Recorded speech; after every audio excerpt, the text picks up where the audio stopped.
Саламатсыздар ма, менің көрермендерім? Мен бүгін сіздерге сүтті қыз тортын дайындайтын боламын. Осындай болып шығады. Сүтті қыз торты.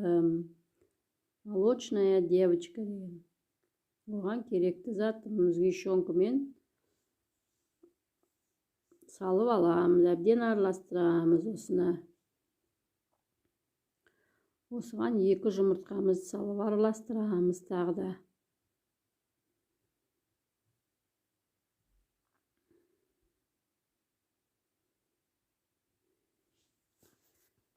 Осы екеуін қосып тағы бір араластырып аламыз.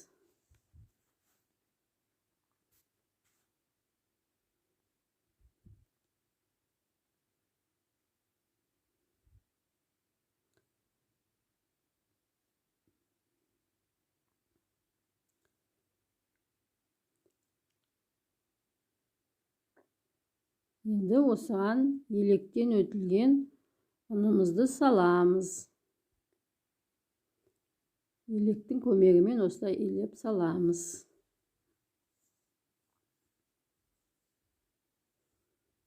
Сіздер де жасап көрсеңіздер болады. Дәмді болып шығады, жұмсақ. Осылай әбден араластырып аламыз. Енді осының қолымыздың көмегімізбен жабыспайтындай етіп қамыр қылып аламыз. Осындай болып шығады. Осыны салафанға салып 5-10 минутқа қоя тұрамыз.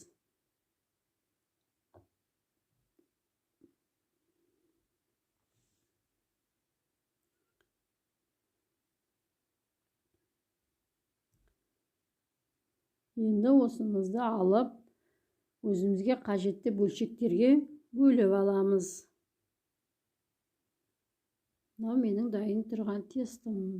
Осыны енді өзіміздің қажеттімізге бөліп аламыз.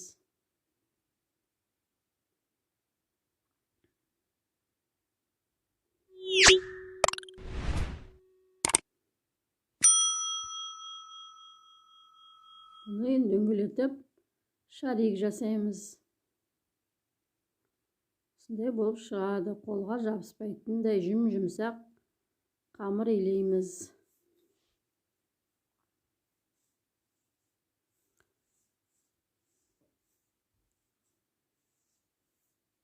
Осыны оқтаудың көмегімен дөңгелетіп, өзімізге қажетті формамызды жасап аламыз.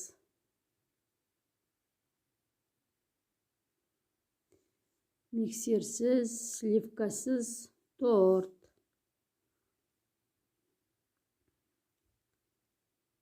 Оған дейін газге тавамызды қойып қыздырып аламыз.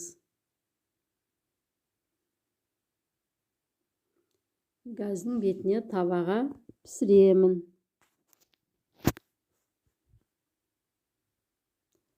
Екі жағын қарып пісіріп аламыз.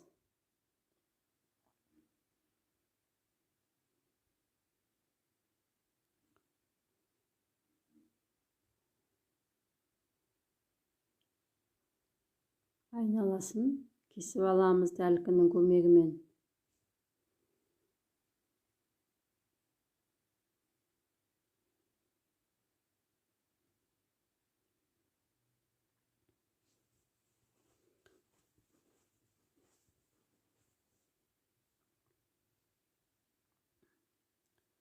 Осылай етіп тәлкінің көмегімен айналасын кесіп алып тастаймыз. Дөңгелетіп бәрін жасап аламыз. Енді осыны қызып тұрған тавамызға осылай салып, газдың бетіне пісіріп аламыз.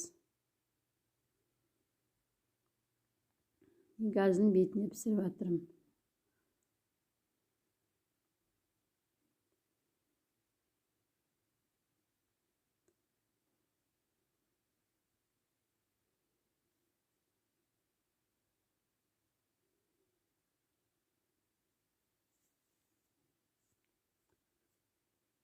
Барлық жасаған тестімізді осылай дөңгелетіп дайындап аламыз.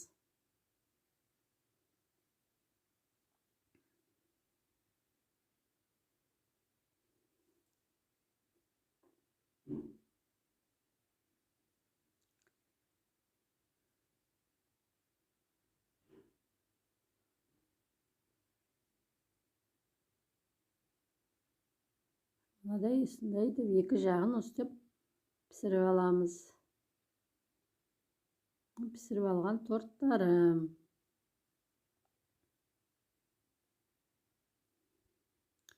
Осылай бәрін салып, екі жағын пісіріп алып, дайындай береміз. Енді креміне дайындаймыз.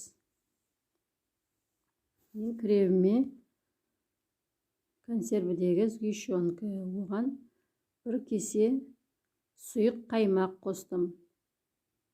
Менде сұйық қаймақ. Оған сары майымызды қосамыз. Үй температурасында жылып тұрған сары май. Осы үшеуін әбден араластырамыз.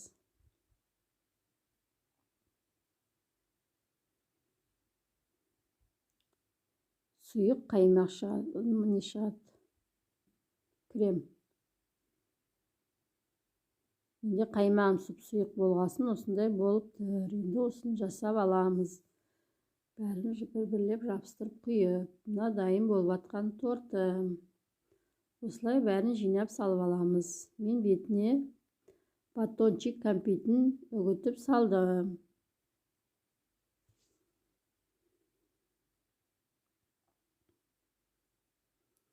Ол өз қалауларың, бетін сәндеу.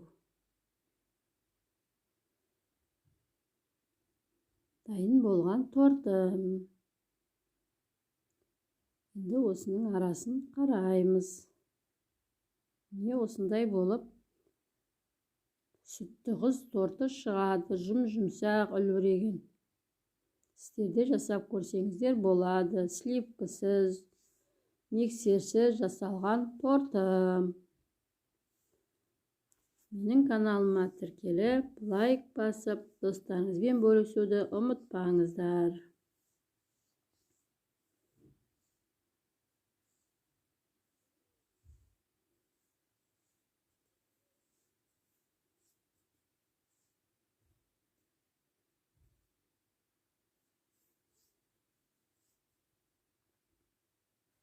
Осылай етіп жасап аламыз барлығын.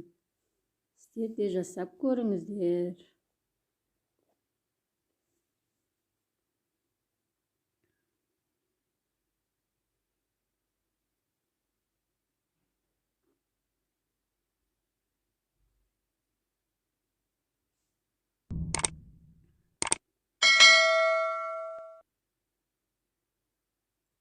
Ас болсын, рахмет баршаға.